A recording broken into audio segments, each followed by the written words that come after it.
If you're asking how to conquer toilet anxiety, you already know how much this fear has taken over your life. The constant scanning for bathrooms, the what if thoughts before every outing, the cancelled plans, the Imodium in your pocket just to feel safe, and you've probably already tried all the logical things, the CBT, exposure therapy, mindfulness practice, medication, and all the breathing techniques, and maybe they've helped for a while, but the core fear hasn't shifted. And here's why. This problem, it doesn't live in the logical, rational part of the brain. Rather, the root of this issue, it lives in the subconscious. You see, toilet anxiety is a subconscious fear response your mind created at some point in your life, maybe after an incident, a stressful time, or even something you barely remember. And your subconscious decided that not being near a toilet equals danger. And once that program is running, no amount of rational reasoning can talk it down, because emotion, it always beats logic when the subconscious is involved. And that's why coping strategies never bring lasting relief.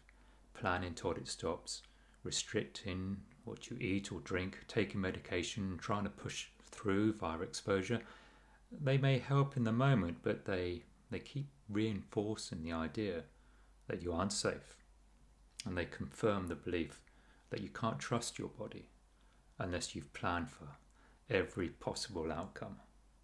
And that's what keeps the cycle alive. So how do you conquer toilet anxiety?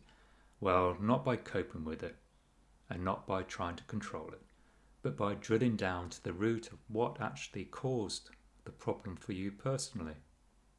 And as someone who helps people overcome toilet anxiety, I can tell you it's never what people first think it is, which makes sense because if you knew what had really caused it, you'd most likely be able to fix it.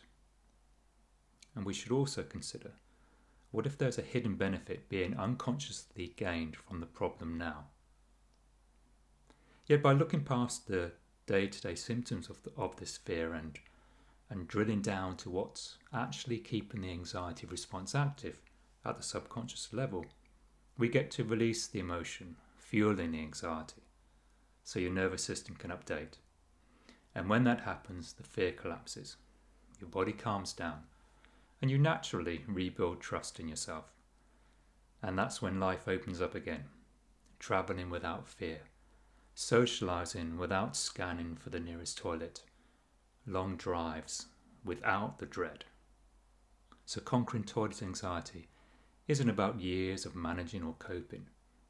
It's about finally resolving it where it actually lives, in the subconscious. And that's the difference between living a life of restriction or a life of freedom